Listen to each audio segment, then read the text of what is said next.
ԱՄՆ նախագահը հայտարարել է, պատրաստակամորեն կհամաձայնի Թուրքիային F-35 կործանիչներ մատակարարել, եթե Անկարան կատարի Վաշինգտոնի կոնկրետ խնդրանքը, սակայն չի մանրամասնել, թե ինչի մասին է խոսքը։ Ես կարող եմ հեշտությամբ դա անել, եթե ցանկանամ, այո, մենք կարող ենք դա անել։ Հարցին արդյոք գործարքը կիրականացվի, ամերիկացի առաջնորդը պատասխանել է. դա կախված կլինի նրանից, թե արդյոք Էրդողանը ինչ-որ բան կանի մեզ համար։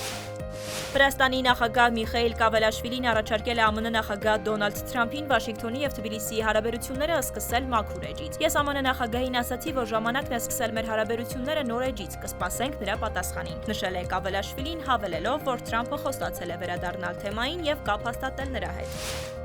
Իսրայելի վարչապետ Բենյամին Նեթանյահուն փոխել է իր սովորական երթուղին դեպի Միացյալ Նահանգներ ՄԱԿ-ի գլխավոր ասամբլեային մասնակցելու համար միջազգային քրեական դատարանի կողմից ձերբակալությունից խուսափելու համար։ Ինքնաթիռը կենտրոնական Եվրոպայով իր սովորական երթուղու փոխարեն հատել է միջերկրական ծովը, օգտագործելով Հունաստանի եւ Իտալիայի օդային տարածքը, շրջանցելով Ֆրանսիայի տարածքը։